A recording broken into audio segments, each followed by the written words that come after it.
In this video, I'm going to show you how to replace the rear inner brake hose. That's the one that goes from the axle up to the frame on this Ford F-150. Let's get started.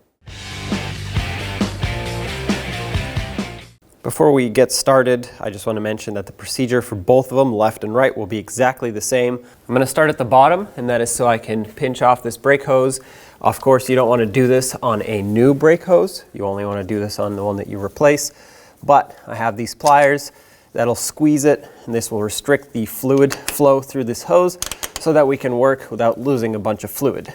There are other ways to do this, or you could even use a different type of tool, but regardless, if you restrict this, you have a little bit more time to work. Now, with a collection bucket underneath, I'm going to break loose this fitting here on the line before I take the retaining clip off. This is going to be a 13 millimeter in size for the fitting. I recommend using a flare nut wrench because it'll actually grab onto one extra side as opposed to an open-ended, which actually prevents this from stripping out in case it wants to. Just going to unthread this all the way, and you'll notice at this point minimal to no fluid will drip out because we have that line pinched off. There we go. Pull that off of there. We're going to let the line hang. Now let's take this clip off. To do this, you can either use some pliers or a pry bar, whatever you have that'll get in here, grab onto this. Try not to lose it because these can go flying if you pry them. Now you can pull the hose out of here, set that aside, save that little clip that holds it here because we will have to reuse that. Follow this up and disconnect the ABS wire off of the brake hose. Just pull it off of the clips. The new brake hose will come with new clips. Now that you have this hanging, we'll follow it all the way up so we can unthread it. Up here it's got the same fitting, so I'm going to grab a 13 millimeter flare nut wrench. This line's looking a little bit crustier. I did spray it all with rust penetrant, but what you don't want to do is when you put the wrench on there, you can see the line is spinning. I do not want to spin the line with it, otherwise it'll break and I will be, well, making myself a new line. So what I'm going to do, unless I can somehow break it free, is I'm going to turn this fitting just a little bit, just enough to break it free, like that, and then I will pop this clip out of here, and then I'm going to grab the hose with some pliers and spin it off of the line while I hold this in place. So basically unthreading this side instead of this side. It's kind of crusty up here. I'm going to wire brush it just a little bit. I don't want to introduce a ton of debris into this fitting here. Grab a small hammer, tap this just a little bit.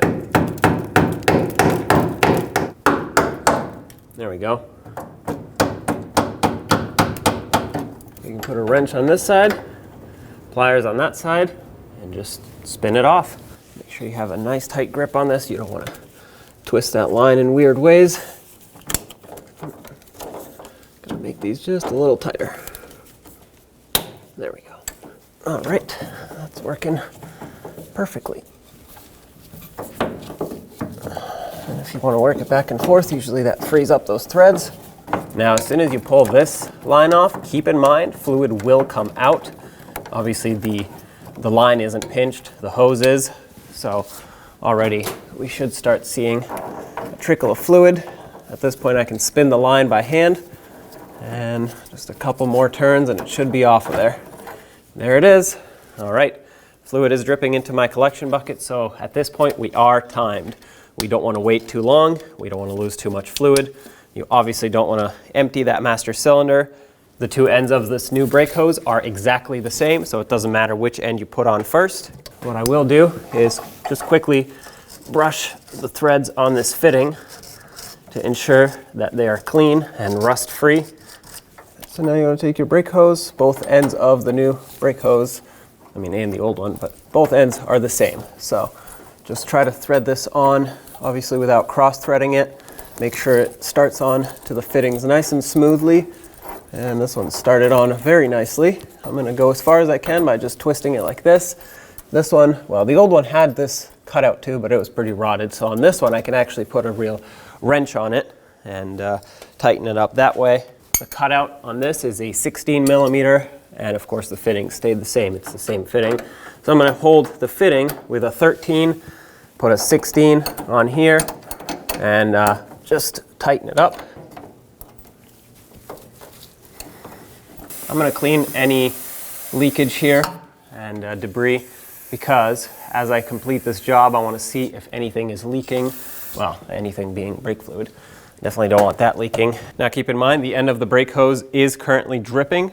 Now because we're leaking quite a bit of brake fluid, I'm going to put this through here, start on this lower line, and then I will take care of securing both ends with the clip.